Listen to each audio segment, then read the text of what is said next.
Salam əziz izləyicilərim. Bugünkü mövzumuz bizim ingilis dilində təzə danışmağa başlamaq istəyən tələbələr üçün SWOT anlayışıdır. SWOT nədir? SWOT bir düsturdur və bu düsturun indi mən açıqlamasını sizlər üçün izah edəcəm. SWOT cümlə üzvlərinin baş hərfləridir.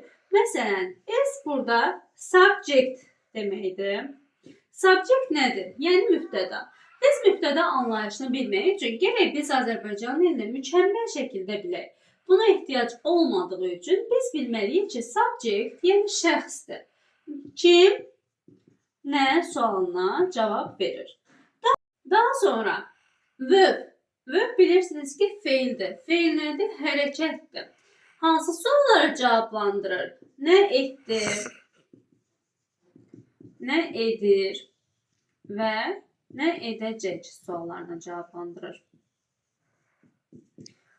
Məsələn, go, getmək, speak, danışmaq. Bax, bunların hər biri hərəkətdir. Come, gəlmək və s. Daha sonra object. Bilirsiniz ki, tamamlıqdır. Hansı suala cavablandırır? Kimi, kimə, nəyi, nəyə suallarına cavab verir. Daha sonra please yer zərfi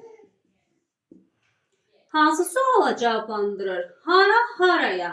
Yəni məkan bildirən sözdür və son olaraq time zaman zərfidir ki, bu da vaxt, zaman bildirən sözlərə deyilir.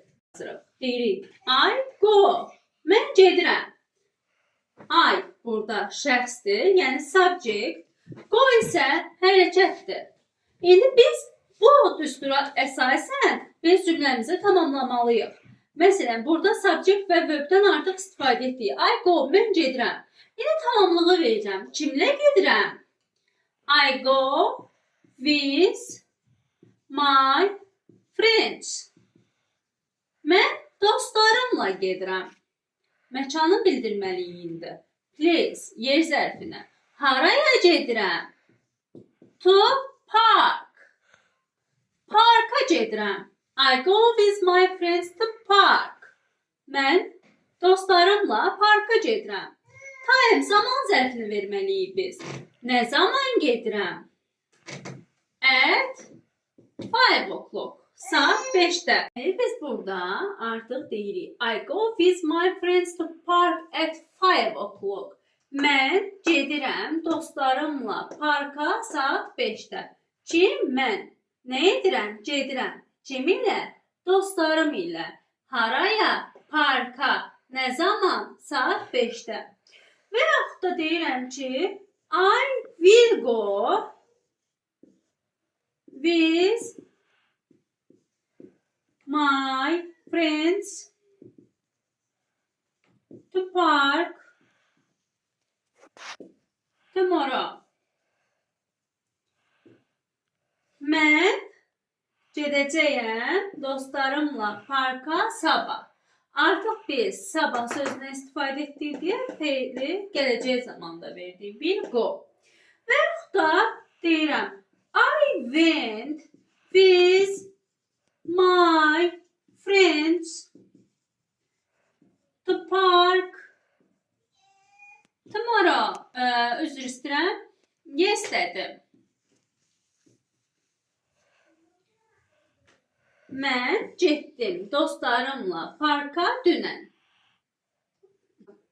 İndi dostlar, biz bura bir neçə nümunə yazacağıq və o nümunədən istifadə edərək doğru cavabları rəy bölməsinə yazmağınızı xahiş edirəm.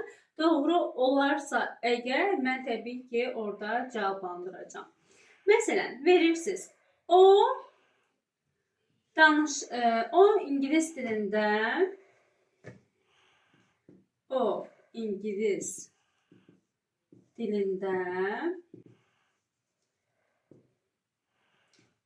danışır. Burada sadəcə qeyd edirəm. O ingilis dilində danışır deyiriksə, mübtəda, tamamlıq və təbii ki, xəbərdən istifadə olunur. Baxın, bizdə cümlə sırasında mütləq xəbər hər zaman sonda gəlir.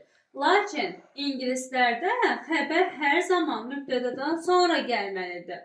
Ona görə də bu cümlənin doğru variantını yazırsınız rəylərdə və mən doğru cavabı təbii ki sizlərə bildirəcəm. Daha sonra yazırsınız, qeyd edirsiniz ki, məsəl üçün o ingilis dilində dərsdə danışır. Qeyd edirsiniz. O ingilis dilində hər gün dərsdə danışır. Dostlar, bu cümləni get-gedə daha da genişləndirdik. İlk öncə bildiyiniz kimi mübtəda, tamamlıq və xəbərdən istifadə etdik. Sonra mübtəda, tamamlıq, yer zərfi və xəbərdən istifadə etdik. Bu cümlədə isə 5 cümlə özünün 5-i də var. Mübtəda, tamamlıq, zaman zərfi, məkan bildirən bir söz və təbii ki xəbərimiz var. Bu izahı bəyəndinizsə, xahiş edirəm, bəyənib abunə olmağı unutmayın.